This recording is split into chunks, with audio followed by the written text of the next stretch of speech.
দেখেন না আমার দেশে জাতীয় ব্যক্তিদের মুখ থেকেও কিছু বেয়াদবি কথা শোনা যায়। তাদের মুখ থেকে এমন কিছু কথা বের হয় যে সমস্ত কথা ভাষাগুলো হলো বস্তির কথা, রাস্তার কথা। একজন সম্ভ্রান্ত বংশীয় লোকের মুখ থেকে এই জাতীয় কথা বের হতে পারে না। হাত ভাঙবো, ধার মটকে দাও, খেলা হবে, আছে না? এগুলো আছে না? আবার বলে তোমরা পিঠন খায়ালে হইছ, আর আমরা ঘরে বসে আলিফ বাত আছে মহান খা শিখছি। আবার আরেকজন তাহাজ্জুদ গুজার বলেন আমি 22 বছর একটানা তাহাজ্জুদ পড়ি, প্রতিদিন 80 রাকাত নফল নামাজ পড়ি। তো বিষয়টা হলো মূর্খের মূর্খতা প্রকাশ পেয়ে যায়, 2 লাইন কথা বললেই টের পাওয়া যায়, ঠিক কিনা? এই জন্য আমি একটু আদবের সূরা ধরছি আজকে। আলাইকুম ওয়া রাহমাতুল্লাহি ওয়া বারাকাতুহু।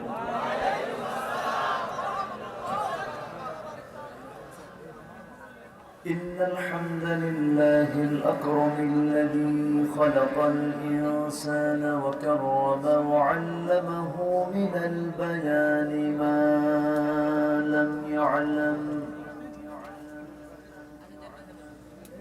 فسبحان الذي لا يحصى امتنانه باللسان ولا بالقلم.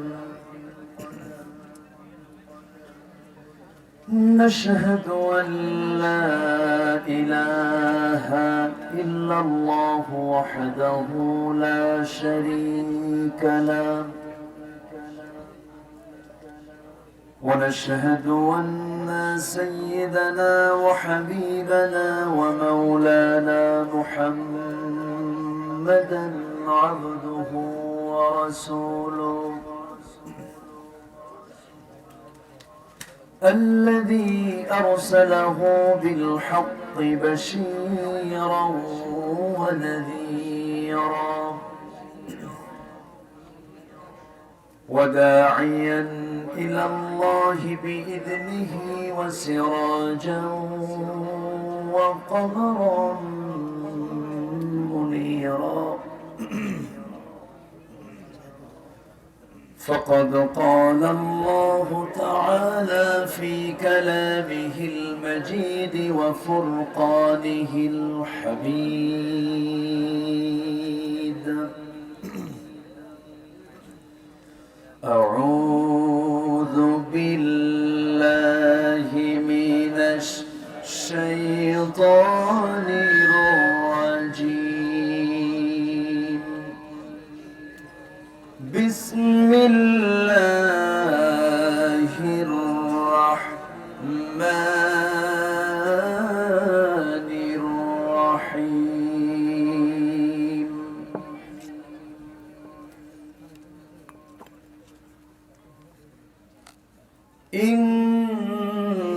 إنما المؤمنون الذين آمنوا بالله ورسوله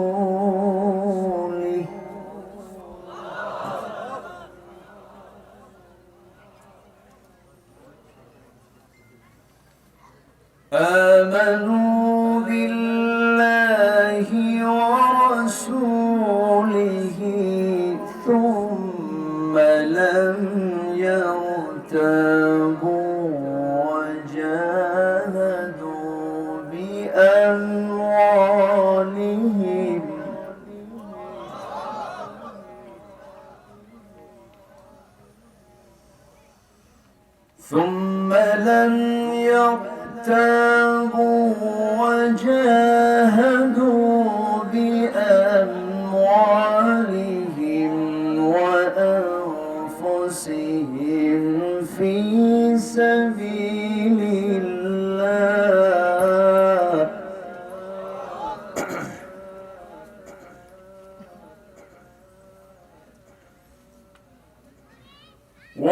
وجاهدوا في سبيل الله بأموالهم وأنفسهم في سبيل الله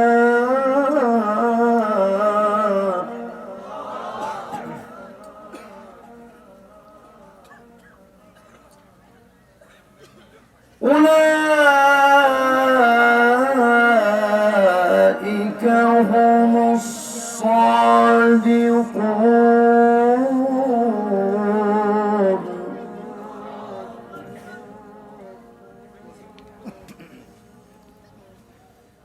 الله أكبر بسم الله الرحمن الرحيم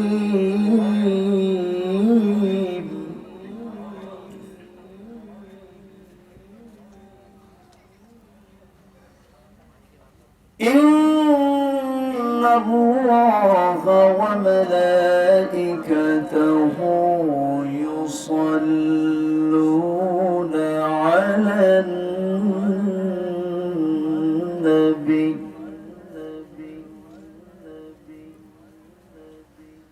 يا أيها الذين آمنوا صلوا عليه وسلموا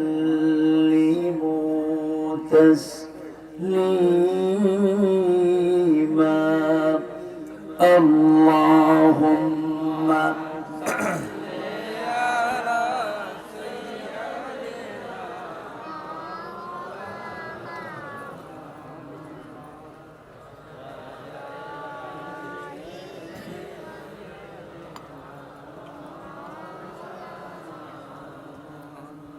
একটু মহব্বত দিয়ে নবীর প্রেমে মাতোয়ারা হয়ে জবান খুলে উচ্চ আওয়াজে সবাই বলুন আল্লাহুম্মা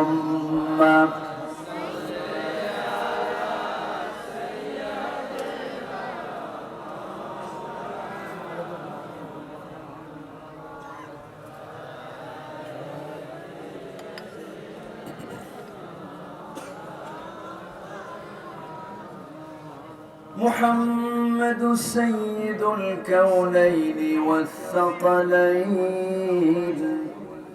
والفريقين من عرب ومن عجم اللهم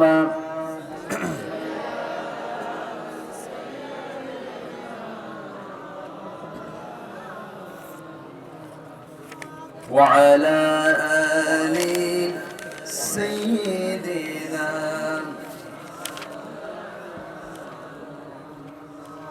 সবাই বলুন بلغ العلا بكماله كشف الدجى بجماله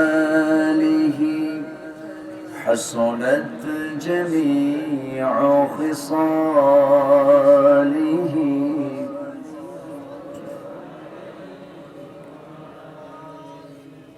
سراج الملة تنهي فخر دو عالم دلبار مولاه شريف الأنبياء نسخا كل أديان دغره بلغ العلا كشف الدجى بجماله حسنت جميع خصاله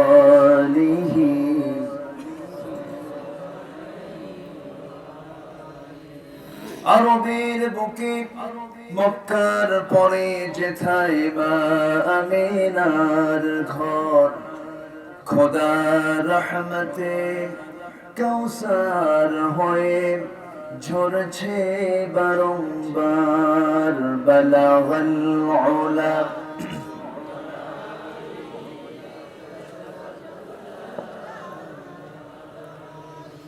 حسنت جميع خصاله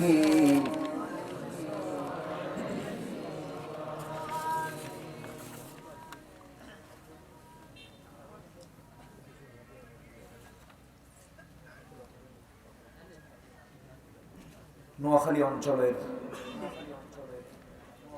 ফেনী জেলার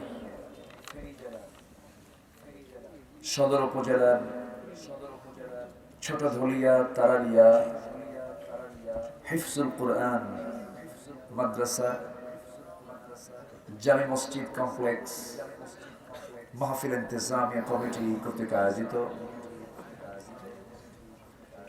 দিনের বেলায় অনুষ্ঠিত 29তম তাফসীরুল কুরআন মাহফিল 2021 এই মহৎ আয়োজনের সম্মানিত সুযোগ্য সভাপতি, আজকের মাহফিলের সম্মানিত বরেণ্য সভাপতি জনাব আলহাজ ইসমাইল হুসাইন খোকন,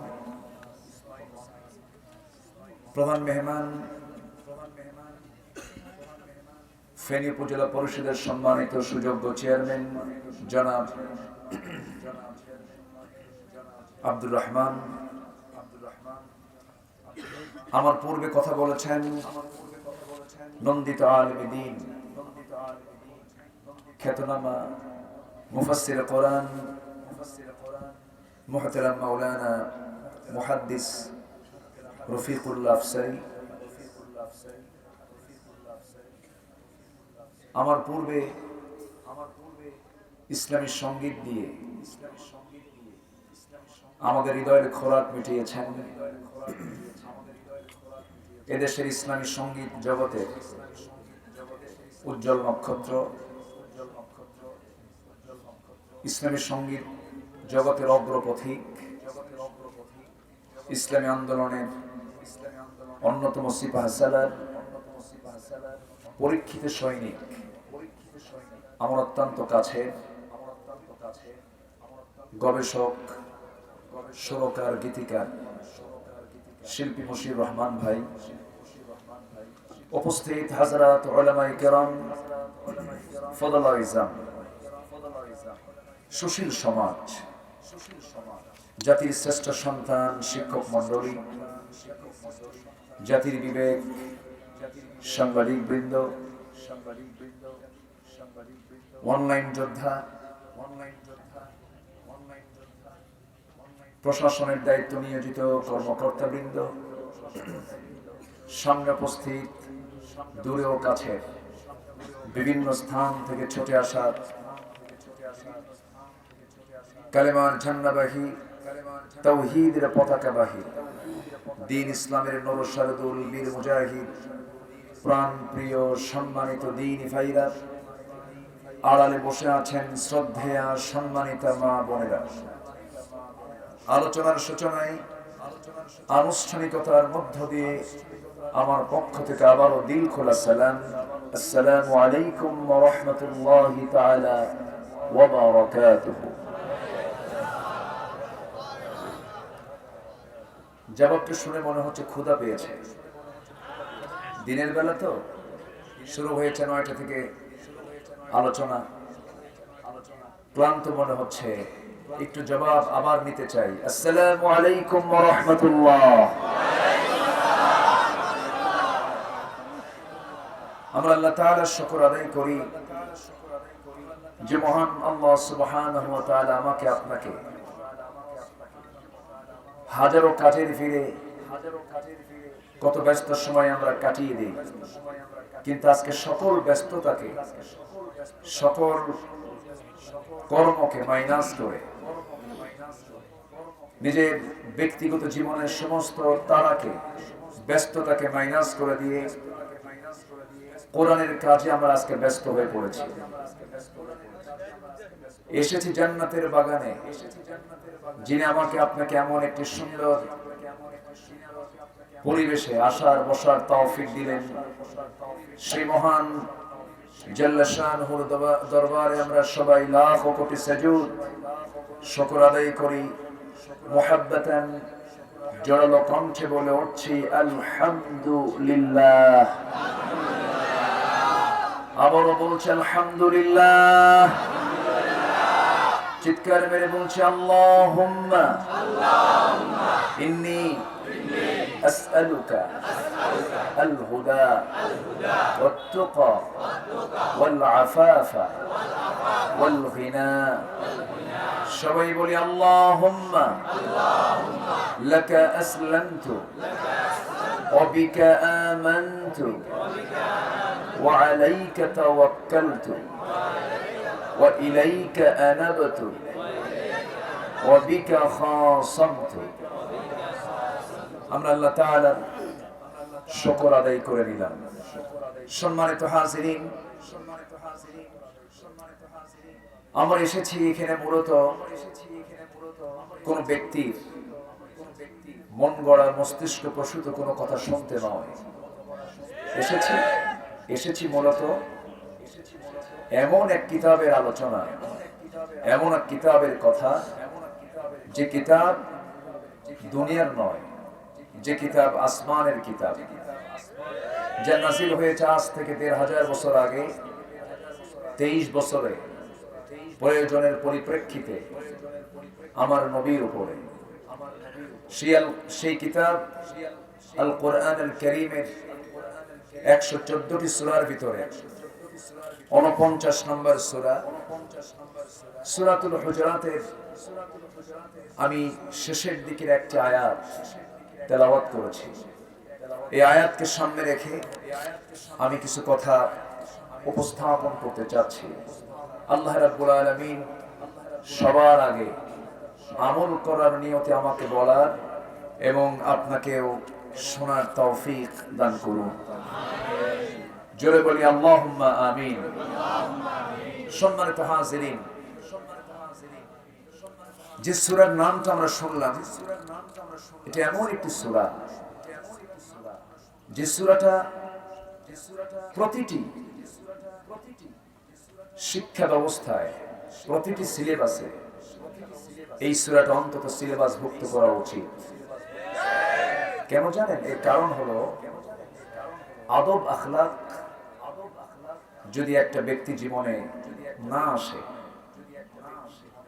সে যতই এডুকেটেড হোক না কেন, যতই সে উচ্চ শিক্ষিত হোক না কেন, আদব আখলাক যদি না ঠিক হয়, সেই জীবনের কোনো দাম দুনিয়াতেও নাই, আখিরাতেও নাই। ঠিক কিনা? এটা হচ্ছে আদব ঠিক করার সূরা। কি ঠিক করার সূরা? আদব। আদব যার নাই তাকে কি বলে? বেয়াদব। দেখেন না, আমার দেশে জাতীয় ব্যক্তিদের মুখ থেকেও কিছু বেয়াদবি কথা শোনা যায়।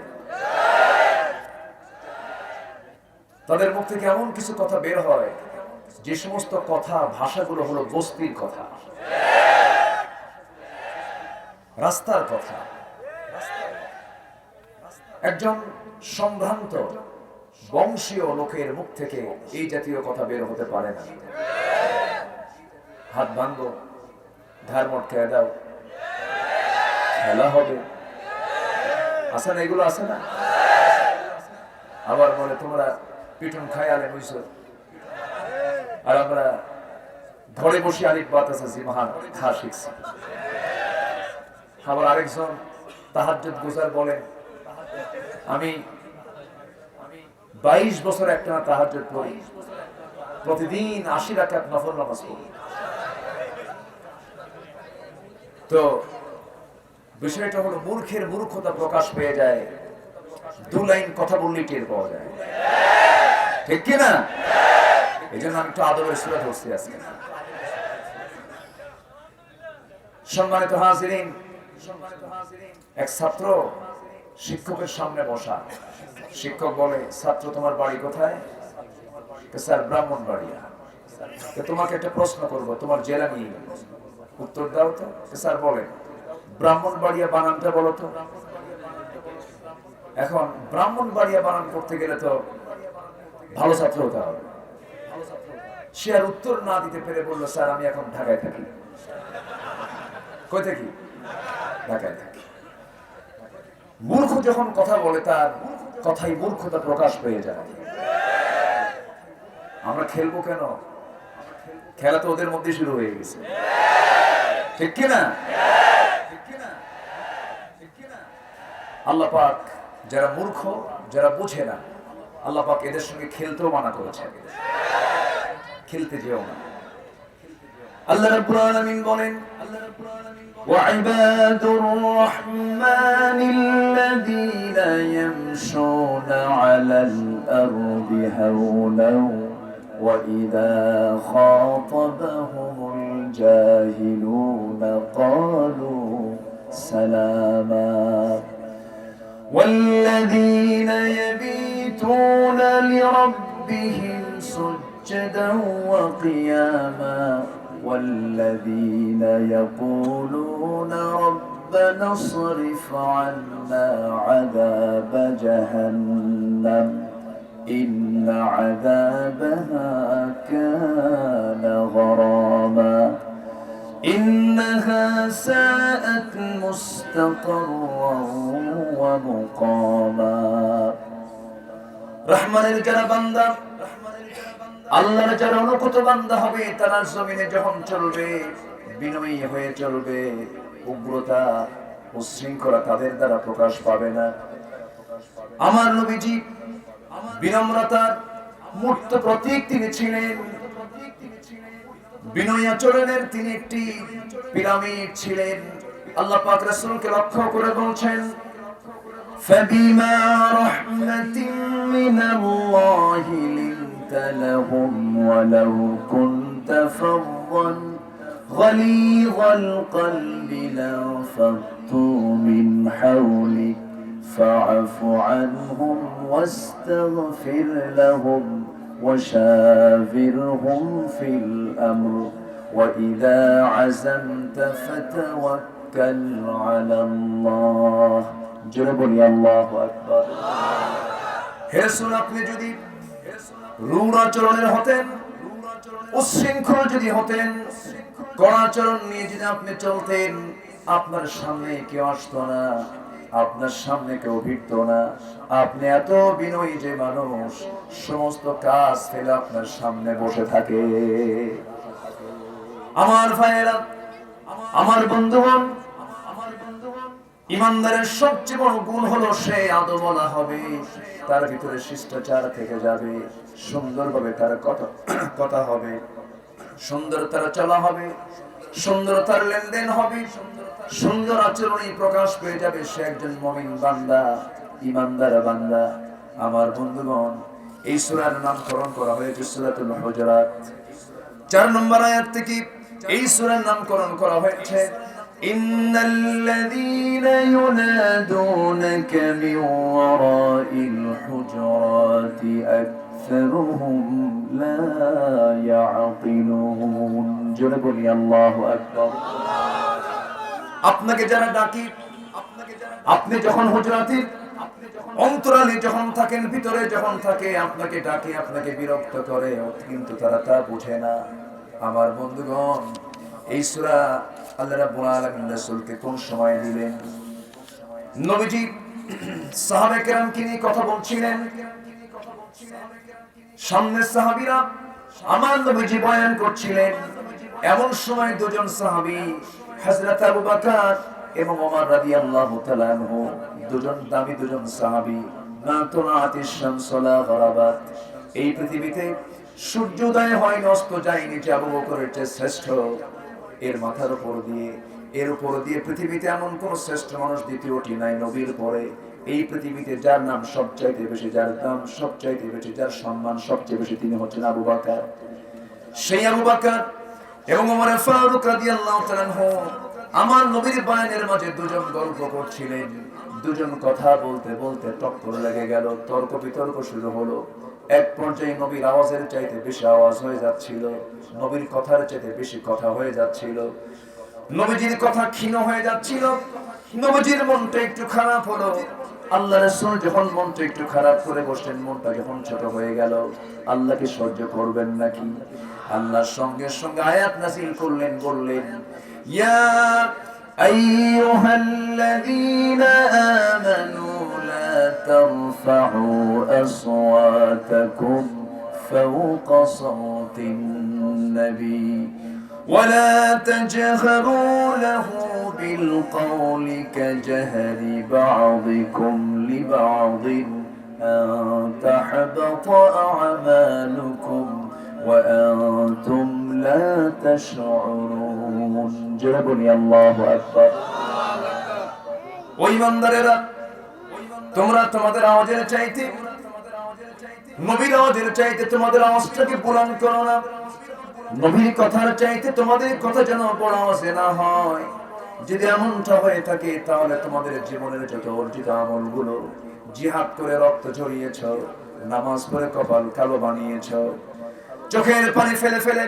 কেঁদেছ তোমরা এত কিছু করার পরেও এই চরম বেয়াদবি করার কারণে তোমার সমস্ত আমলগুলো নিষ্ফল হয়ে যাবে ব্যর্থ হয়ে যাবে আমার বন্ধুগণ সেজন্য আদব ইমানদারের জীবনে দরকার আছে না নাই আসতে বলবেন না আছে না নাই আমার বন্ধুগণ সেই সূরার গুরুত্বপূর্ণ একটি আয়াত আল্লাহ রাব্বুল আলামিন মুমিনদেরকে ডাক দিয়ে বলছেন বান্দা এই দুনিয়াতে পদের জন্য পদবীর জন্য লোভ আছে না নাই আসতে বলবেন না আছে না নাই দুনিয়া একটা পদ নেবার জন্য রাতকে দিন করে দিনকে রাত করে হালালকে হারাম বানায় দেয় হারামকে হালাল বানায় দেয় একটা দলীয় পোস্টের জন্য একটা পদের জন্য একটা সম্মানের আসনে একটা চেয়ার পাওয়ার জন্য আল্লাহ বলছেন বান্দারে দুনিয়ার পদ পদবী তো ক্ষণস্থায়ী আমি তোমাকে একটা পদ দিয়ে দেব পদবী দিয়ে দেব আমি তোমাকে মহাসত্যবাদীর খেতাব দিয়ে দেব কিন্তু আমি তোমার জীবনে আমি তিনটা গুণ দেখতে চাই কয়টা গুণ তিনটা গুণ দেখতে চাই আল্লাহ রাব্বুল আলামিন সুন্দর করে বলেন ইন্নামাল মুমিনুনা আল্লাযীনা আমানু বিল্লাহি ওয়া রাসূলিহি ثم لم يرتابوا وجاهدوا بأموالهم وأنفسهم في سبيل الله أولئك هم الصادقون جربني الله أكبر এখানে যারা বসে আছি সবে আমরা বিশ্বাস করি কাকে আসতে বলবেন না কাকে সন্দেহ আছে না বিশ্বাস করে নিয়েছি আমরা যারা বিশ্বাস করেছি তাদেরকে আল্লাহ রাব্বুল আলামিন মুমিন বলেছেন তাদেরকে আল্লাহ পাক মুমিনুন বলেছেন আমরা অবশ্যই ঈমানদার আমরা মুমিন বিশ্বাস করি কাকে আল্লাহকে আল্লাহকে যারা বিশ্বাস করে সেই ঈমানদারকে ডাক দিয়ে বলছেন মুমিন তো তারাই যারা ঈমান আনবে আল্লাহর উপরে রাসূলের উপরে আল্লাহকে মানলাম রাসূলকে মানলাম না হবে না আল্লাহ এবং রাসূলকে মানলাম কিতাবকে মানলাম না হবে না আমার দেশে বহু মুসলিম আছে ইসলামকে মানে না আছে না নাই আছে বলা হয় তোমার ধর্মের নাম কি ইসলাম ধর্ম ইসলাম এটা বলে তুমি জাতি দেখি আমি মুসলিম এটাও বলে তোমার ধর্মের নাম ইসলাম এটাও বলে মুসলিম ধর্মের নাম ইসলাম কিন্তু ইসলামের প্র্যাকটিস ইসলামের বাস্তবায়ন জীবনে নাই সে কি আদৌই মুসলিম সে কি আদৌ মুসলিম বাবার নাম মফিজুল ইসলাম ছেলের নাম শহীদুল ইসলাম দাদার নাম শরীফুল ইসলাম ইসলাম তো বাদ নাই কথা বুঝেন ছেলের নাম মুজাহিদুল ইসলাম বিশাল নাম মুজাহিদুল ইসলাম এদিকে কমিউনিস্ট পার্টির নেতা লক্ষ্য হলো নামের সাথে ইসলাম লাগায়া জান্নাত পাওয়া যাবে না জান্নাত পেতে হলে নামে না কামে বলেন নামে না কামে লিমা তাকুলুনা মা লা তাফআলুন কোন কথা কবুল হবে না আমল ছাড়া কি ছাড়া কোন কথা কাজ কবুল হবে না ইখলাস ছাড়া নিয়তের বিশুদ্ধতা ছাড়া কোন কথা আমল ইখলাস কোনটাই কবুল হবে না আমার নবীর সুন্নাহ পদ্ধতি ছাড়া। সম্পর্ক আছে না নাই? আমাকে মুসলিম হতে হবে, আমাকে মুমিন হতে হবে, পরিপূর্ণ ঈমানের স্বীকৃতি আমাকে আপনাকে দিতে হবে। আল্লাহ রাব্বুল আলামিন আরেক জায়গায় বলছেন আমানার রাসূলু বিমা উনজিলা ইলাইহি মির রাব্বিহি ওয়াল মুমিনুন কুল্লুন আমানা বিল্লাহি ওয়া মালাইকাতিহি ওয়া কুতুবিহি ওয়া রুসুলিহি লা নুফাররিকু বাইনা আহাদিন মির রুসুলিহি وقالوا سمعنا وأطعنا غفرانك ربنا وإليك المصير جرب لي الله أكبر কোন মুসলমান দিনের কোন কথা শুনবে সঙ্গে সঙ্গে তাকে সে ইনকার না করে বলবে সামিআনা ওয়া আতা'না, শুনলাম সঙ্গে সঙ্গে মানলাম, এটা হলো ইমানদারের কাজ। আর যদি যুক্তি খাড়া করে যুক্তি দিয়া ঈমান রক্ষা হবে না, দলিল দিয়ে ঈমানটাকে রক্ষা করতে হবে মুসলমান। যুক্তিতে মুক্তি নাই, যুক্তিতে মুক্তি নাই, দলিলে মুক্তি।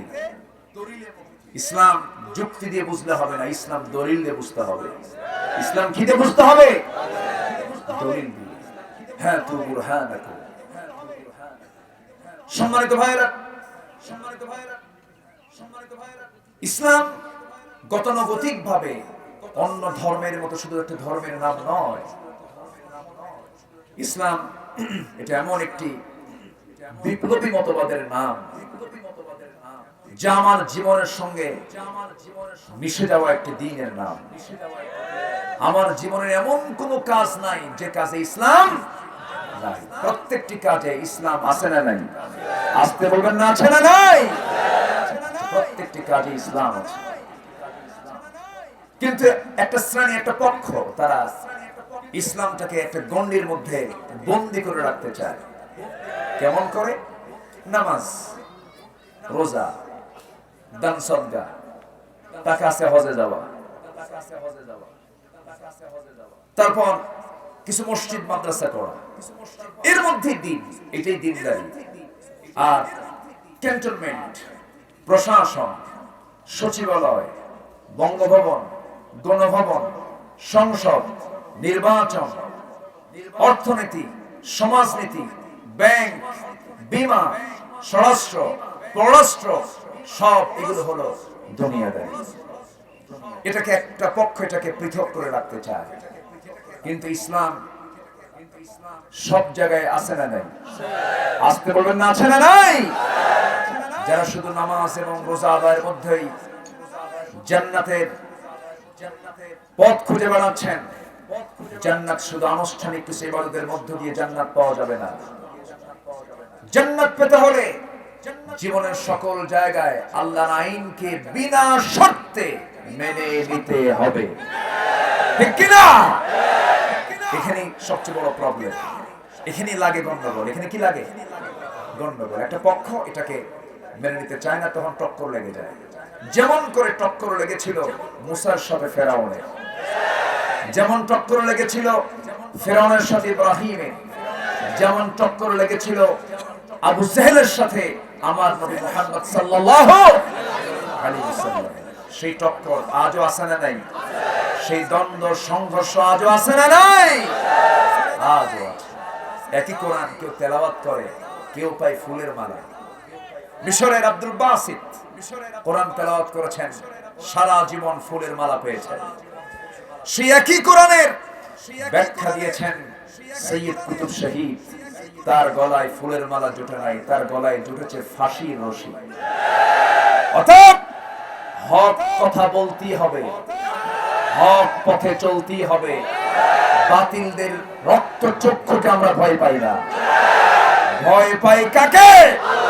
এই পৃথিবীতে একজন মানুষ আল্লাহকে ছাড়া অন্যকে ভয় করলে সে মুশরিক হয়ে যাবে। আমরা ভয় করি কাকে? আল্লাহ। সোজা কথা। যদি না মরতাম তাহলে না হয় একটু গ্রামার খাটাতাম, মরেই তো যাবো, মরে যাবো না? মরি যখন যাবো ব্যাকরণ খাটায় লাভ কি? পেস্টাস খাটায় লাভটা কি? জান্নাতের পথ বাঁকা না সোজা? জান্নাতের পথ বাঁকা না সোজা? বাঁকা হবো না সোজা হবো? সোজা। আল্লাহ রাব্বুল আলামিন বলেন ফাআকিম ওয়াজহাকা লিদ-দীনি হানিফান ফিতরাতাল্লাহিল্লাতী ফাতারান-নাস আলাইহা লা তাবদীলা লিখালকিল্লাহ যালিকা আদ-দীনুল কাইয়্যিম ওয়ালাকিন্না আকসারান নাস লা ইয়ালামুন। জোরে বলি আল্লাহু আকবার। তুমি তোমার চেহারা আল্লাহমুখী করে নাও, দিনটা কি তুমি গ্রহণ করে নাও। মুনিবিনা ইলাইহি ওয়াত্তাকুহু ওয়া আকিমুস সালাতা ওয়া লা তাকুনু মিনাল মুশরিকিন। জোরে বলি আল্লাহু আকবার। আল্লাহমুখী হয়ে যাও, আল্লাহকে ভয় করো, নামাজ কায়েমের সংগ্রাম করো, মুশরিকদের অন্তর্ভুক্ত হইও না। যে ব্যক্তি শিরকের কাজে নিজেকে জড়িয়ে যাবে সে ভাবতে হবে যে আমি ক্যান্সার আক্রান্ত একজন ইমানদার। ইমানের ক্যান্সার আছে না নাই? আসতে বলবেন না আছে না নাই? ইমানের ক্যান্সার হলো শিরক, ইমানের ক্যান্সার হলো কুফর, ইমানের ক্যান্সার হলো জুলুম, ইমানের ক্যান্সার হলো বিদআত। এই সমস্ত হারাম গুলোকে আমাকে আপনাকে বর্জন করে চলতে হবে। আমার বন্ধুগণ, আল্লাহ বলছেন বান্দারে তিনটি কাজ তুমি করবে, আমি তোমাকে সিদ্দিক বানায় দেব। কি বানাবো? সিদ্দিক খেতাব দিয়ে দেব। আমরা পদবি চাই দুনিয়ার না আল্লাহর পদবি? কার পদবি নিতে চাই? আল্লাহ আমাকে পদ দিতে চান, আল্লাহ আমাকে পদবি দিয়েছেন, তুমি সিদ্দিক। তিনটা গুণ অর্জন করো, তিনটা কোয়ালিটি তোমার মধ্যে তুমি নিয়ে আসো। আমার ভাইরা, নাম্বার 1 হলো আল্লাহর প্রতি ঈমান আনা, নবীর প্রতি ঈমান আনা। আল্লাহকে আমি কেন মানবো না? আমি যখন দুনিয়াতে আসি নাই, এই দুনিয়ার জিন্দেগিতে আমি যখন আসি নাই, আমার আগে অবস্থান ছিল আলমে আরওয়াহে, রূহের জগতে ছিলাম। মার পেটে এসেছিলাম, মার পেটে 10টি মাস ছিলাম। আল্লাহ রাব্বুল আলামিন কি সুন্দর করে বানালেন, খুলিকা মিন মাইন দাফিকিন ইয়াখরুজু মিন বাইনিস সুলবি ওয়াত তারাইব। জোরে বলি আল্লাহু আকবার। প্রবল বেগে নির্গত পুরুষের পৃষ্ঠদেশ এবং নারীর বক্ষ দেশ থেকে প্রবল বেগে নির্গত পানি থেকে বান্দা তোমাকে বানিয়েছি। পুরুষের পিঠ থেকে, পুরুষের পিঠে নির্গত সেই পানি থেকে আল্লাহ রাব্বুল আলামিন আমাকে আপনাকে পয়দা করেছেন। আমার ভাইয়েরা, সেই মার পিঠের ভিতরে 40টা দিন যখন চলে গেল, আল্লাহ রাব্বুল আলামিন ফেরেশতা পাঠিয়ে দিলেন। এরপরে আমার জন্য বিকাতবি আজালিহি ওয়া আমালিহি শাকিয়ুন আম সাঈদুন। আমি যখন মার পেটের মধ্যে ছিলাম সেই সময় আমার বয়স নির্ধারণ হয়ে গেছে, আমার টাইম নির্ধারণ হয়ে গেছে। আমি ভাগ্যবান কতটুকু, আমার জীবনে কতটুকু দুঃখ আছে, সুখ আছে, সব সিলেকশন করেছেন কে? আল্লাহ রাব্বুল আলামিন। এরপর আল্লাহ রাব্বুল আলামিন সেই মার পেটের ভিতরে নির্দিষ্ট একটা টাইমে রেখে আল্লাহ রাব্বুল আলামিন এই দুনিয়ার জগতে পাঠায়া দিলেন। দুনিয়ার জগতে পাঠায়া দিয়ে বলছেন, বান্দা আমাকে খবরদার তুমি অস্বীকার করবে না। তুমি কেমনে আমাকে অস্বীকার করো? তুমি কি বুঝো না? খুবই কমন একটা আয়াত, সূরা বাকারার আয়াত। আমার সঙ্গে সবাই ঠোঁট মিলিয়ে মিলিয়ে বলুন, সওয়াব পেয়ে যাবেন। কাইফা তাকফুরুনা বিল্লাহ ওয়া কুনতুম আমওয়াতান ফাআহয়াকুম সুম্মা ইউমীতুকুম সুম্মা ইউহয়ীকুম সুম্মা ইলাইহি তুরজাউন। তুমি আমাকে কেমন অস্বীকার করো? তুমি তো নিষ্প্রাণ ছিলে, তোমার কোনো অস্তিত্ব ছিল না। তোমার কেমন একটি টাইম চলে যায় না যে সময় তুমি উল্লেখযোগ্য কিছুই ছিলে না। হাল আতা আলাল ইনসানি হিনুম মিনাত তাহরি লাম ইয়াকুন শাইআম মাযকুরা। সেই নিষ্প্রাণ থেকে আমি তোমাকে প্রাণ দিয়েছি, এরপর আমি তোমাকে আবার মুর্দা করব, আবার তোমাকে জিন্দা করব। যেখানেই যাও না কেন ফিরে আসতে হবে আমি আল্লাহ আমার দিকে, আমার কাছে তোমাকে ফিরে আসতে হবে। তুমি আমাকে কেমন স্বীকার করো, আমি তোমাকে কত সুন্দর করে বানিয়েছি। নিজের দিকে তাকায় দেখো, টানা টানা চক্ষুটা কে দিয়েছেন? এবং এই চোখটাকে দুনিয়ার জগতে চলতে গেলে ধুলাবালি আছে, এই চোখটাকে সম্পূর্ণ নিরাপদ এবং ফ্রেশ রেখে দিয়েছেন কে? চোখের মধ্যে পানি আছে না নাই? এই পানি কি টিউবওয়েলের পানি নাকি? টিউবওয়েলের পানি না, এই পানিটা সাধারণ কোনো পানি নয়। যদি সাধারণ পানি হতো, -ডিগ্রি তাপমাত্রায় চোখের ভিতরের যে পানিটা আইস হয়ে যেত, বরফ হয়ে যেত, চোখটা নড়তো না, নড়াচড়া করতো না, চোখটা হয়ে যেত একমুখী, নষ্ট হয়ে যেত। তার কি পানি এটা? -10, -15 তাপমাত্রার পৃথিবীর কিছু জনপদ আছে না নাই? আছে। কোন তাপমাত্রাই নাই, বরং -10, -15 পর্যন্ত আছে। সেই সমস্ত দেশের মানুষ যখন চলাচল করে তখন তো চোখ দেখে তাকে চলতে হবে। সব জায়গায় ঢাকলেও চোখ কি ঢাকা যায়? চোখ তো ঢাকা যায় না। চোখের মধ্যে আল্লাহ রাব্বুল আলামিন কি পানিটা রাখলেন, যে পানিটা আইস হয় না, সাধারণ কোনো পানি এটা নয়। এই পানিতে রয়েছে কি রয়েছে? শ্লেষ্মা, কিছু তেল, কিছু পানি, ইলেকট্রোলাইটের কিছু জটিল মিশ্রণ, যা চোখের কর্নিয়াকে সজাগ রাখে, ওটাকে ফ্রেশ রাখে। যদি এটা তেলের মতো হতো, দুনিয়ার ধুলাবালি ঢুকে আরো চোখটা জাম লেগে যেত, বেকায়দা হয়ে যেত।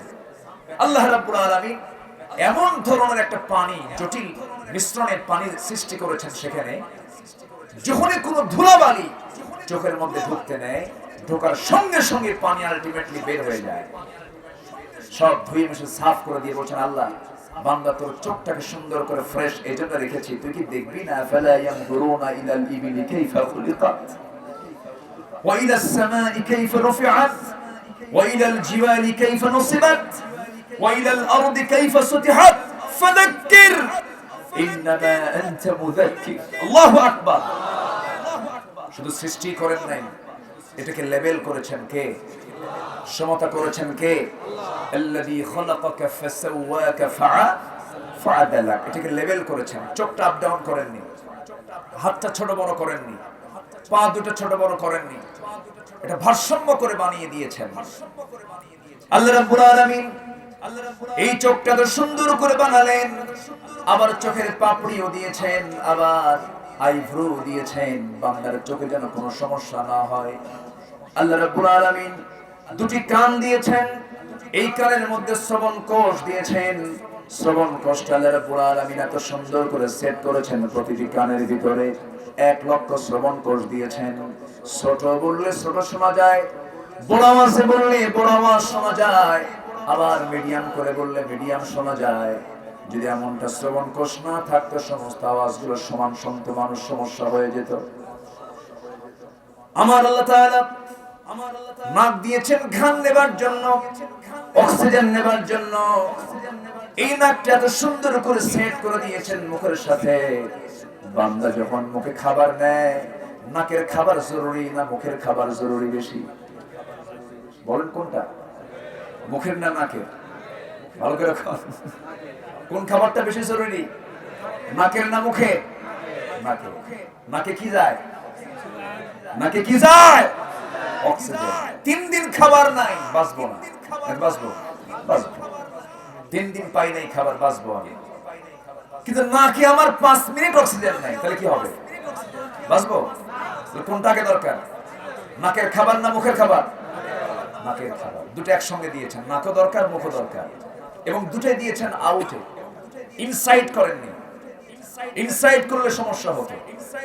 ইনসাইড করলে কি হতো? ধরেন নাকটা এই জায়গায় না দিয়া যদি দেওয়া হতো বগলের তলে, একটু চিন্তা করে দেখেন, যদি বগলের তলে দেওয়া হতো, গরম করে না হয় খালি গায়ে বসলাম, শীতকালে কি করবে? অথবা মেহমান হয়ে গেছেন, মশিউর ভাই আমি মেহমান হয়ে আসছি মানুষের বাড়িতে, তারা তো খাওয়ানোর ব্যবস্থা করেছেন। খাওয়ার সময় নাকটা যদি এই জায়গায় না দিয়ে আল্লাহ বগলের তলে দিতেন, কাপড় চোপড় খুলে আগে থুইয়া নাক বলে দিয়ে খাওয়া যাবে কি যাবে না, সুবিধা না অসুবিধা? অসুবিধা। আল্লাহ পাক আল্লাযী খালাকাকা ফাসাওয়াকা ফাআদালাক, আল্লাহ পাক এত সুন্দর করে বানিয়েছেন, এটাকে লেভেল করেছেন, ভারসাম্য করেছেন, কোনটা কোন জায়গায় দরকার তা দিয়ে দিয়েছেন। জোরে বলি সুবহানাল্লাহ। নাকের জায়গায় নাক দিয়েছেন। খাবার যখন আবার মুখে নেয় বান্দা, শুধু অক্সিজেন দিয়ে যে অক্সিজেন শুধু যে নেয় তা না, ঘ্রাণ আছে না নাই? আসতে বলবেন না, ঘ্রাণ আছে না নাই? আগে ঘ্রাণের কাজ না খাওয়ার কাজ? বলেন কিসের কাজ? আগে ঘ্রাণ। খাবারটা যখন মুখে নিলাম, সঙ্গে সঙ্গে নাক বলছে এটা জায়েজ, এটা না জায়েজ। কি কথাকে বোঝা গেল? এটা জায়েজ, এটা না জায়েজ, এটা খাওয়া যাবে, এটা খাওয়া যাবে না। নাক সঙ্গে সঙ্গে বলে দিচ্ছে। আমার ভাইয়েরা, আমার মুখের ভিতরে খাবারটা নিয়ে নিলাম, সেই খাবারের স্বাদ আস্বাদন করার জন্য আল্লাহ একটা গোশতের টুকরা মুখের মধ্যে দিয়েছেন, তার নাম হলো জিহ্বা। এই জিহ্বার ভিতরে আল্লাহ রাব্বুল আলামিন এত সুন্দর মেশিন সেট করে দিয়েছেন, এমন সুন্দর মেশিন এখানে সংস্থাপন করা হয়েছে। হাজারো ফল, হাজারো খাদ্য, আমিষ নিরামিষ, গোটা দুনিয়াতে যত খাবার, যত আইটেম আল্লাহ রাব্বুল আলামিন রেখেছেন, প্রত্যেকটা আইটেমের স্বাদ আল্লাহ রাব্বুল আলামিন জিহ্বার মধ্যে রেখে দিয়েছেন। মেডিকেল সায়েন্স বলছে প্রত্যেকটা জিহ্বার ভিতরে 3 থেকে 4000 স্বাদ করে আমার আল্লাহ রাব্বুল আলামিন রেখে দিয়েছেন। জোরে বলি সুবহানাল্লাহ। তুমি সে আল্লাহকে বিশ্বাস করতে চাও না? তুমি সে আল্লাহকে মানতে চাও না যে আল্লাহ তোমাকে এত সুন্দর করে বানালেন, একটি মজবুত দেহ দান করলেন? এই দেহ দিয়ে এই মস্তক কার সামনে অবনত করবে? আসতে বলবেন না, কার সামনে অবনত করবে?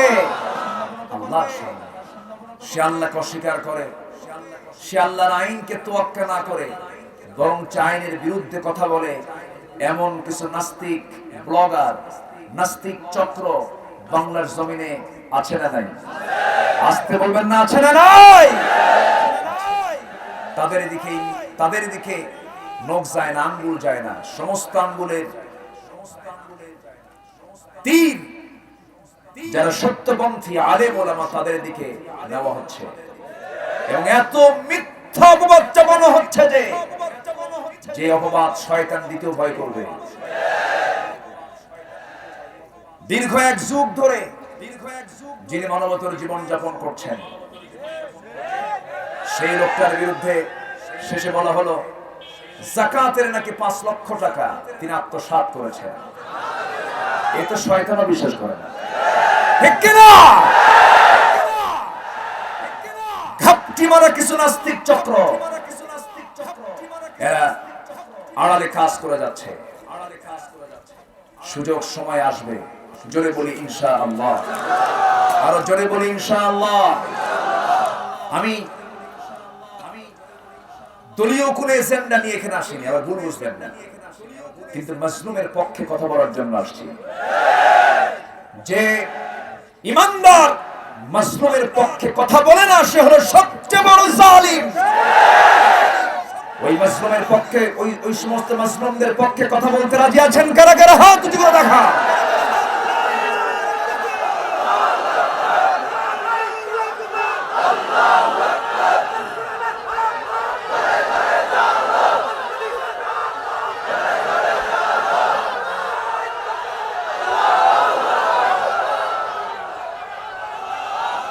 আল্লাহ সবার হাতকে কবুল করুন, জোরে বলি আমিন, আরো জোরে আমিন।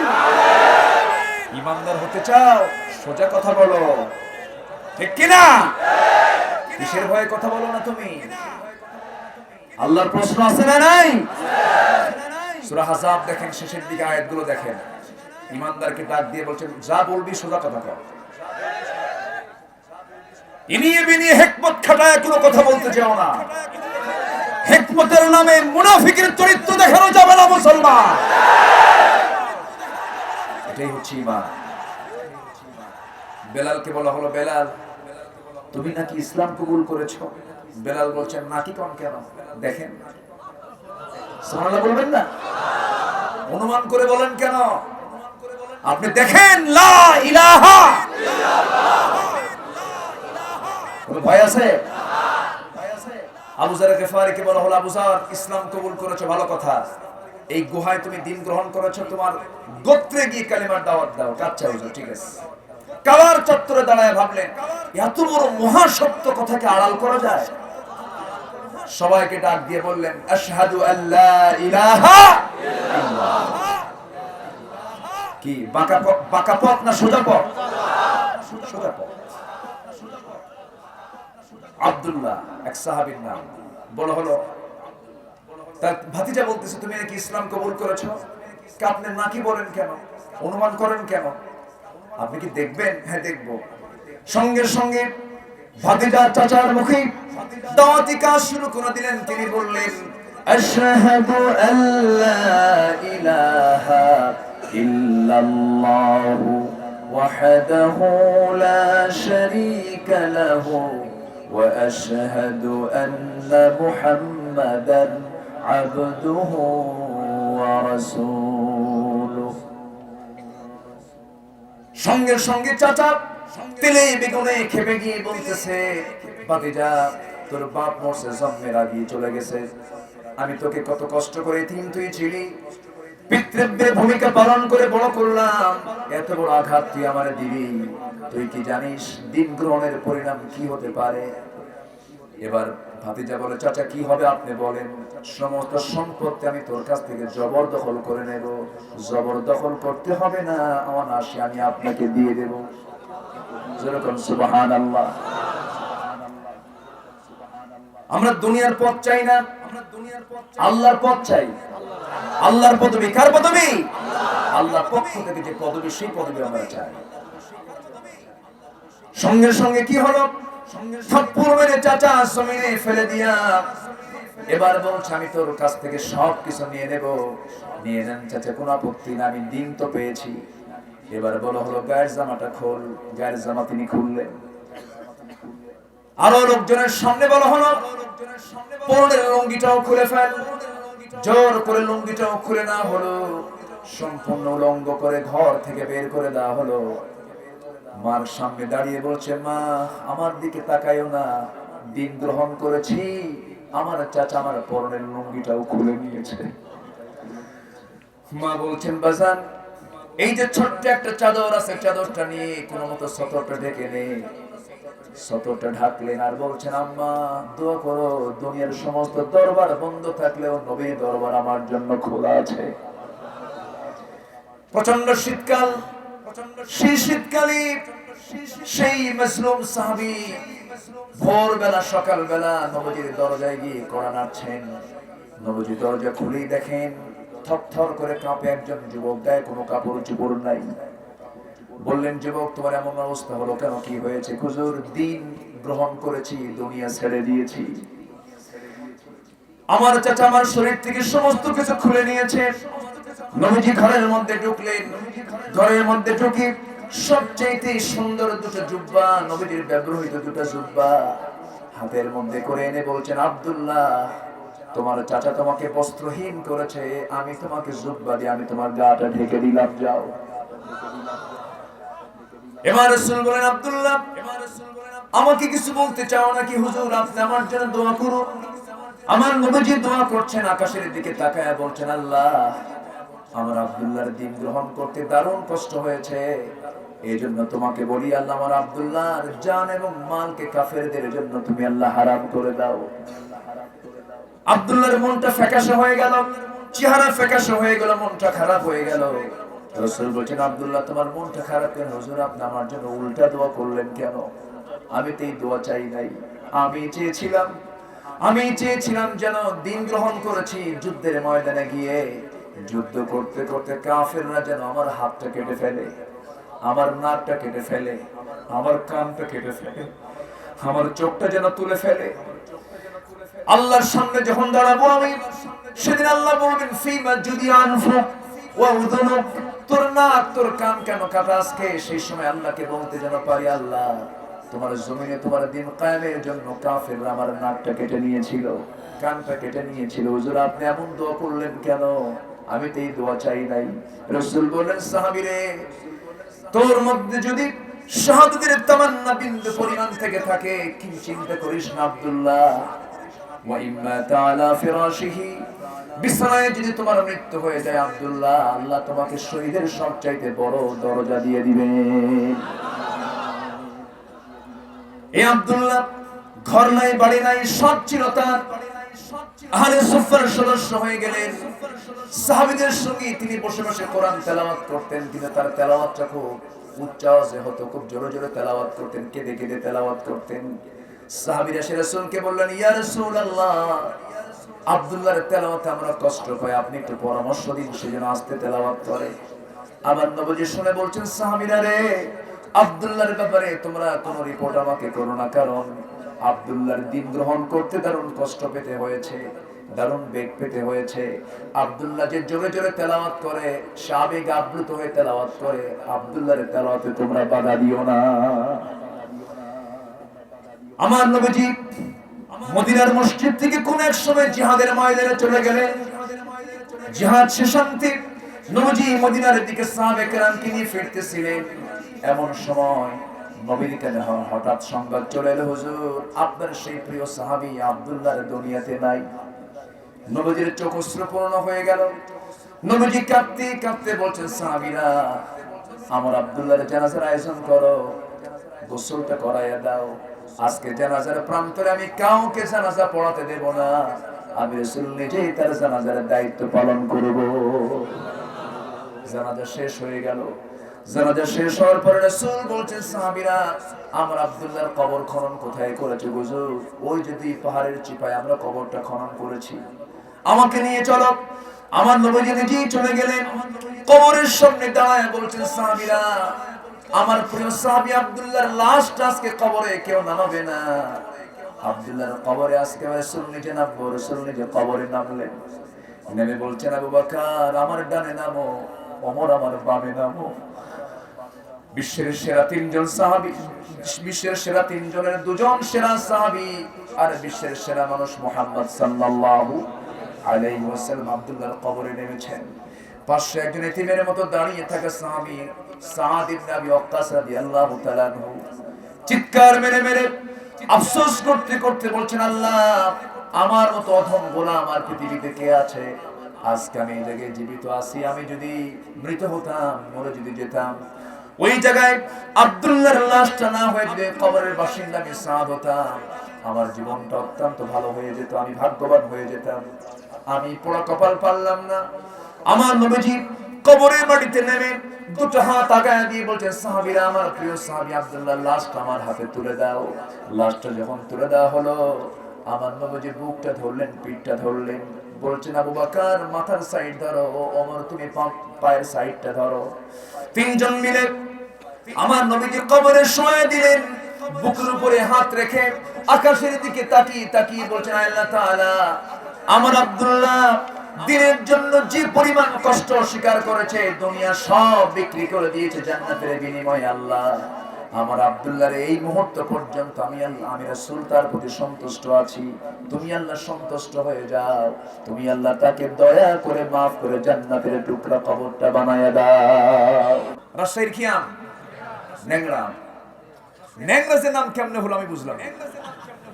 আমি অনেকদিন আগে, আজ থেকে 14-15 বছর আগে, শিবগঞ্জ মোনাকশে একটা মাহফিল ছিল আমার, চাপাইয়ের দিকে, রাজশাহীর দিকে।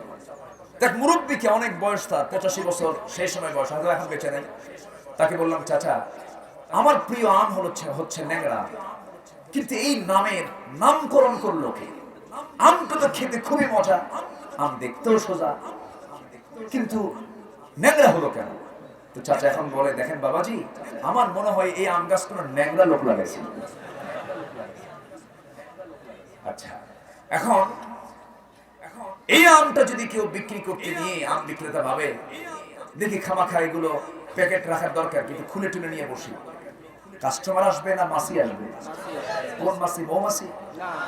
মৌমাছি আসবে, মৌমাছি পচা জায়গায় বসবে না, মৌমাছি জায়গা মতো বসে, ঠিক কিনা? মৌমাছি কি সব জায়গায় বসে? মৌমাছি বসে হলো এমন জায়গায় যে জায়গাটা পাক, পবিত্র পরিচ্ছন্ন, সেই জায়গায় মৌমাছি বসে। আর মাছি ওর কোনো কাম নাই, সব জায়গায় বসে। মাসি হলো মুনাফিক, মৌমাছি হলো মুমিন। ঠিক কি না? আমরা মাসি হব না মৌমাছি হব? সব জায়গায় বসার টাইম আমাদের নাই। ইমানদার এক জায়গায় বসে, কয় জায়গায় বসে? নাপাক জায়গায় না পাক জায়গায়? পাক জায়গায় বসে। আচ্ছা, দিনাজপুরের লিচু নাম শুনেন না? দিনাজপুরের চায়না থ্রি, বোম্বাই লিচু, বড় বড় এইরকম সুন্দর একদম গোশতে ভরা লিচু, উপরে প্যাকেট আছে না নাই? যদি কেউ ভাবে যে প্যাকেটটা খুলে ফল বিক্রেতা যদি বিক্রি করতে নাই, কেউ কি টাকা দিয়ে কিনবে? কেউ টাকা দেবে না, কেউ কিনবে না। কারণ ওর মধ্যে পর্দা নেই। কি নাই? পর্দা নাই। এই পৃথিবীর যত দামি দামি জিনিস মুক্তা। মুক্তা, মুক্তা কার পেটে থাকে? ঝিনুকের পেটে থাকে। ঝিনুক কোথায় থাকে? সাগরের অতল গহীনে থাকে। সাগরের অতল গহীনে ঝিনুক, ঝিনুকের পেটে হলো মুক্তা। পৃথিবীর সমস্ত কিছু যত দামি দামি সব আল্লাহ পাক আড়াল করে রেখেছেন। আর পৃথিবীর যত দামি যা কিছু আছে সবচেয়ে দামি হচ্ছে আমার আল্লাহর কাছে নারী। যেরকম সুবহানাল্লাহ। এই নারীর অবশ্যই ঢাকার দরকার আছে না নাই? আজকে নারী কি ঢাকা না খোলা? নারী আজকে ঢাকা না খোলা? স্বাধীনতা। বুঝলেন নাই? স্বাধীন হতে হতে গায়ে কাপড় চোপড় নাই। অনেক আগে, আজ থেকে 2013 সালের আমার একটা বক্তৃতা আছে। আমি বলেছিলাম সেই বক্তৃতায়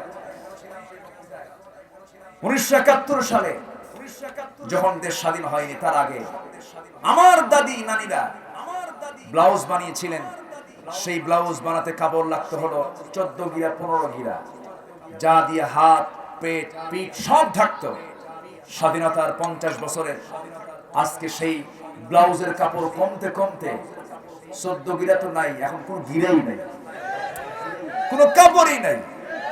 ঠিক কিনা? এটার নাম স্বাধীনতা নয়। সকল প্রকার জেনা, ব্যভিচার, ধর্ষণ, আনুষ্কা বিহানের ঘৃণ্য ইতিহাস যদি এগুলো বন্ধ করতে চান, অবিলম্বে প্রয়োজন হলো কোরআন সুন্নাহর পর্দার বিধান চালু করে দেওয়া। সমাজ শান্তিময় হয়ে যাবে। সমাজে আমরা দেখতে পাবো জান্নাতের অমিয় ধারা তরতর বেগে প্রবাহিত হচ্ছে তখন, যখন পর্দা সমাজে চালু হবে। ঠিক কিনা? আমার ভাইয়েরা, এখন মেয়েরা মোটামুটি, আগে তো ওয়াজ করলে মেয়েরা বিরক্ত হতো আমাদের কথায়। কোন কথায়? মুখ ঢাকতে হবে, নেকাব পড়তে হবে। বলতো যে হুজুরা তো বোঝে না, হুজুরা তো মুখ ঢাকে না, নাক মুখ বন্ধ হয়ে অক্সিজেন বন্ধ হয়ে মারা যাবো, সেই পরামর্শ দেয়। নেকাব পড়তে পারবো না। এখন তো মাস্ক ঠিকই পড়ে।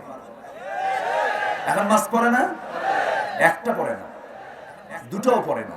সেদিন এয়ারপোর্ট হয়ে আমি যাচ্ছিলাম কক্সবাজারে, সব মহিলার মুখে দেখি মাস্ক, 4টা 5টা পর্যন্ত মাস্ক লাগাইছে। এখন তো দম বন্ধ হয় না। মাস্ক লাগান, ভালো, এটা একটা প্র্যাকটিস, ভালো। আল্লাহ করোনা দিছে, অন্তত নেকাবটা লাগাক, পায়জামা থাকুক আর না থাকুক। আমি কি আলোচনা চালিয়ে যাব? আলোচনা চালাবো। এই এলাকায় মনে হয় এই প্রথম দিনের বেলা মাহফিল হচ্ছে। এই এলাকায় এই রসমটা খুব কম, গণহারে না হলেও খুব কম। আচ্ছা ঠিক আছে। আমার আনোয়ার ভাই, সবাই চিনেন তো নাকি? মুখে দাঁড়িয়ে নেই। এত বড় একটা আয়োজন তিনি করেন, দাড়ি ছাড়া কি হয় নাকি? হ্যাঁ, আগামীতে আমরা তাকে দাড়িওয়ালা দেখবো। জোরে বলি ইনশাআল্লাহ। খুব ভালো, বলি আলহামদুলিল্লাহ। হ্যাঁ, আনোয়ার ভাই দাঁড়িয়ে রাখলে হবে, আপনাদের দাঁড়িয়ে রাখার দরকার নেই। আপনাদেরও আছে। এটা এমন একটা সুন্নাহ মশিউর ভাই, এটা এমন একটা সুন্নাহ দাড়ি। নামাজ পড়লাম, সুন্নাত শেষ, ঠিক কিনা? 2 রাকাত সুন্নাত পড়ছি, শেষ। কিন্তু এই দাড়িটা দাইমি সুন্নাহ, এই সুন্নাহটা কবর পর্যন্ত চলে যাবে। আলহামদুলিল্লাহ, বিশাল ব্যাপার। আমরা আমল করবো, জোরে বলি ইনশাআল্লাহ। আমার মাদের গায়ে আমরা বোরকা তুলে দেব, জোরে বলি ইনশাআল্লাহ।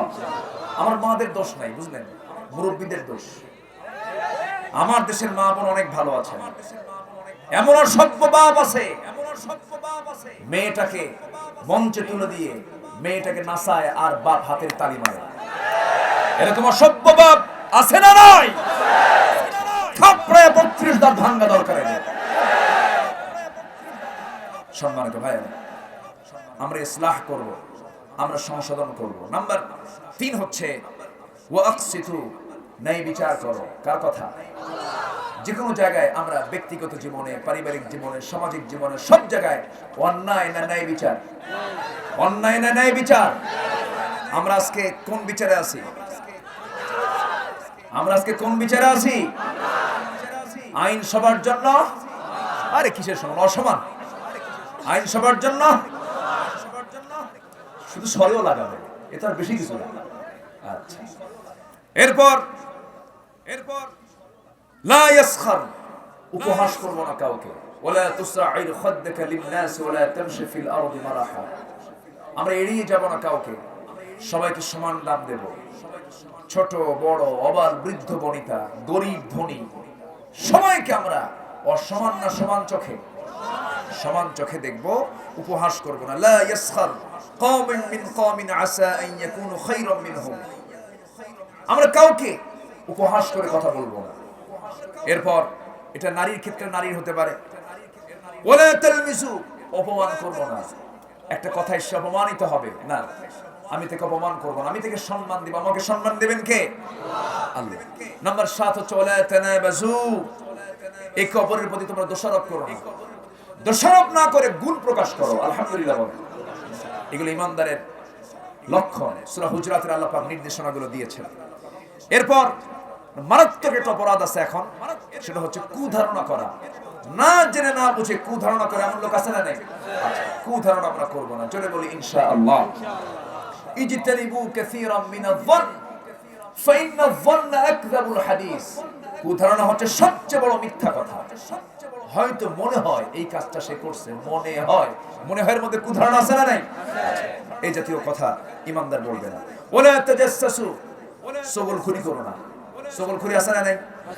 গুপ্তচর বৃত্তি আছে না নাই? ঘরের মধ্যে কি হয়, জানালায় উকি মেরে দেখে লুকায়া লুকায়া, এরকম লোক তো নাই বাংলাদেশে, আছে না নাই? রাসূল বলেছেন ওর চোখ কানা কর, ওর চোখ কি কর? কানা করে। মারাত্মক অপরাধ এটা, গুপ্তচর বৃত্তি। ওয়ালা তাজাসসু, এটা করবে না। নাম্বার 10 হলো ওয়ালা ইয়াগতাব বা'দুকুম বা'দা, তোমরা একে অপরের গীবত করো না। গীবত কিন্তু মিষ্টির চেয়েও মজা। হ্যাঁ, গীবত মিষ্টির চেয়েও মজা না? ওই গীবত তাহলে আমরা কেন করি? চৌমোহনীর মোড়ে হোটেলে, ত্রিমোহনীতে 4 স্টলে বসে চা খায় আর মজা করে গীবত করে, এটা কি ইমানদারের কাজ? ইমানদার এগুলো কাজ করবে না।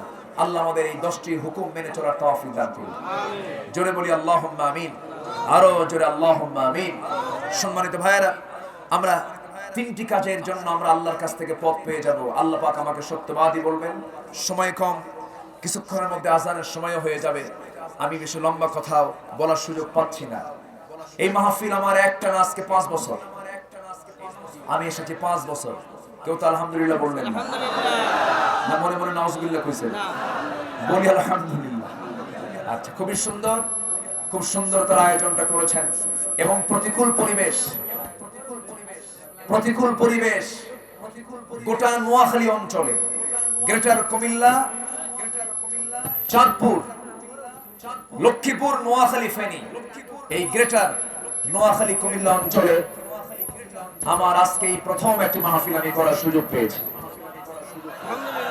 এই প্রথম এই অঞ্চলে আমি আর কোনো মাহফিল আসতে পারিনি। যখনই রওনা দিই তখন বলে হুজুর সমস্যা, বুঝেন নাই? রওনা দিয়ে অর্ধেক চলে আসছি, বলে হুজুর ফি মুশকিলা, খুব মুশকিল। কেন? মাহফিল হবে না, নাশকতা। কি হবে? নাশকতা। করোনা বাড়বে, রোগী বাড়বে, কত যে কারণ হিসাব নাই। কোরআন শুনতে যারা বাধা দাও, তোমাকে ভাবতে হবে তোমার রক্তের মধ্যে আবু জেহেলের রক্ত লুকানো আছে। কোরআন শুনতে বাধা দিও না, তোমার সন্তান বেয়াদব হবে, তোমার সন্তান তোমাকে আদব শিখাবে না, তোমার প্রতি সে অনুগত হবে না, তোমার প্রতি সে বিনয়ী হবে না। তুমি বেয়াদবি করবে, তুমি বেয়াদবির ফলাফল তুমি পেয়ে যাবে। সম্মানিত ভাইয়েরা, আজকে এসেছি, এই চাঁদমাখা মুখগুলো আমি আবার দেখার সুযোগ পেয়েছি, আলহামদুলিল্লাহ। আরেকটা বিষয়, সেটা হলো সামাজিক একটা কথা আমি প্রয়োজন মনে করি। সবার বাড়িতে বউ আছে না নাই? আমার দেশের বউরা খুব ভালো, চুপ করে আছে, কেউ কয় না ভালো। বউকে পিটানো কিছু স্বামী আছে না নাই? বউকে পিটানো তো সুন্নতে মুআক্কাদা, হ্যাঁ কি দেবে মুস্তাহাব মুবাহ। বউকে মারার আগে ভাবতে হবে আমার মেয়ে অন্যের বউ হবে না, অন্যের বউ হবে না। অন্যের বউ হওয়ার পর আমার জামাই আমার মেয়েকে যদি মারে আমি কি খুশি হব? খুশি হব না। আমার জামাই যদি আমার মেয়ের সঙ্গে খারাপ আচরণ করে আমি কি খুশি হব? ওই কথা ভেবে নিজের স্ত্রীর সঙ্গে সুন্দর আচরণ করতে হবে। ইদানিং এটা খুব লক্ষণীয়, আমরা এটা খেয়াল করার চেষ্টা করবো। জোরে বলি ইনশাআল্লাহ। সবার বাড়িতে বাপ মা আছে না নাই? বাপ মার সঙ্গে অসৎ আচরণ না সৎ আচরণ? সৎ আচরণ। অসৎ আচরণ করব আমি, আমার একদিন সন্তান হবে, সেই সন্তান আমার সঙ্গে যদি বেয়াদবি করে ভালো লাগবে? ভালো লাগবে? এই কথা চিন্তা করে নিজের বাপ মার সঙ্গে আমরা ভালো আচরণ করব। জোরে বলি ইনশাআল্লাহ। আজকে আদব আখলাক নিয়ে কিছু কথা বললাম, তো একটু মিলায় দিয়ে সংক্ষিপ্ত সময় যতটুকু পেরেছি বলেছি। বলি আলহামদুলিল্লাহ। জোরে বলি আলহামদুলিল্লাহ। আল্লাহ তুমি সবাইকে কবুল করে নাও। আমরা দোয়া করব। দোয়ার আগ দিয়ে মাহফিল কমিটি তো আমাকে বলেছেন চাদর দিয়ে দিবেন কি? একটু চাদর ব্যাগ যাবে, যে যতটুকু পারি আমরা একটু চাদরে দিয়ে এই মাহফিলটার পক্ষে আমরা কিছু ভূমিকা পালন করতে পারি। কেউ উঠবেন না, আমরা দোয়া না করে কেউ যাব না। আজকের ইউটিউবার ভাইরা অনেক এসেছেন।